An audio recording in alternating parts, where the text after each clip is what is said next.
Sebab tu tuan-tuan yang dirahmati Allah sekalian, dalam situasi yang ada pada hari ini, saya sendiri mungkin kadang-kadang saya terlajak melakukan sesuatu yang tidak sepatutnya dalam situasi yang ada hari ini. Dan kita pun kadang-kadang terlajak dalam Facebook kita dan sebagainya. Tuan-tuan, tidak pernah ada manusia yang tidak pernah tersilap. Al-khata', tersilap. Ya.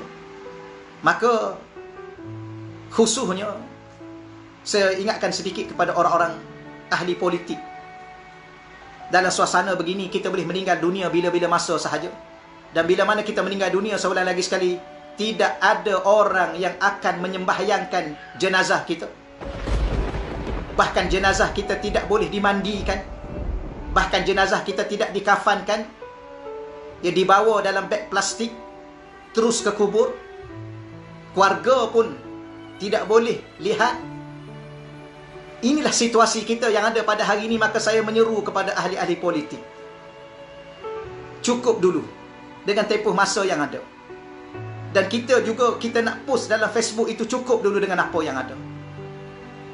Kita bimbang-bimbang, Allah sedang perhati perangai kita.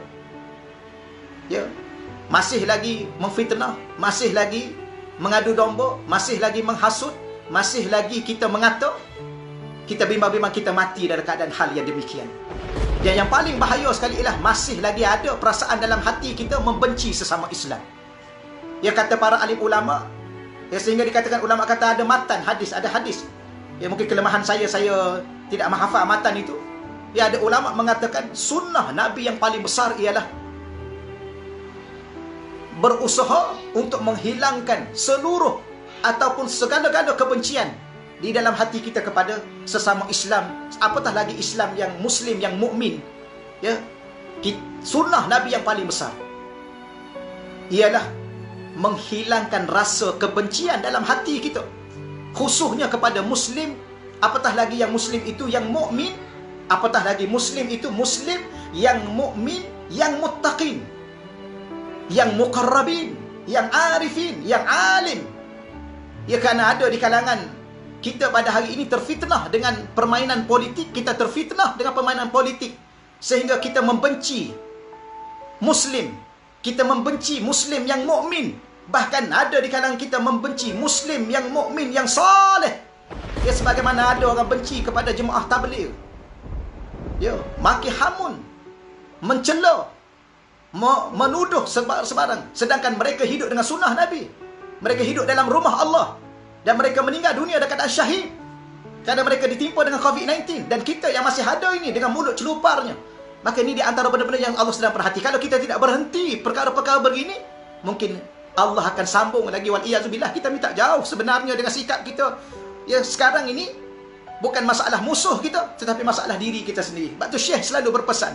Bila mana saya kadang-kadang saya mengadu, Syekh, apa pandangan kamu tentang masalah ini, masalah itu, masalah ini, masalah di Arab, masalah di Asia, masalah di Europe dan sebagainya. Maka Syekh mengatakan kepada saya, kamu kena lihat diri kamu sendiri. Ya, kerana musuh kamu sedikit saja kesilapannya, mungkin kamu lebih banyak kesilapannya. Kesilapan kamu yang paling besar ialah, salah satunya ialah dalam hati kamu penuh kebencian sesama Islam. Bahkan dalam hati kita ada kebencian kepada pewaris Nabi, para alim ulama yang berjuang mati-matian tanpa sebarang hajat, tanpa sebarang tujuan kecuali menegakkan agama Allah. Tapi ada di kalangan kita masih membenci mereka, menuduh mereka, memfitnah mereka.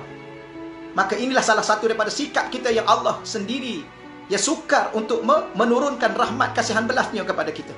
Maka sebab itulah saya sendiri saya berpesan dan kepada sahabat-sahabat sekalian, cukup dulu. Ya, khususnya pemimpin-pemimpin politik, cukup dulu, redakan ya buat masa sekarang ni. Redakan dahulu kebencian kita, redakan dulu permusuhan kita. Ya, tenangkan dulu. Berpakat kita elok-elok dalam menyelamatkan negara kita, menyelamatkan rakyat yang susah pada sekarang ini. Kita reda dulu.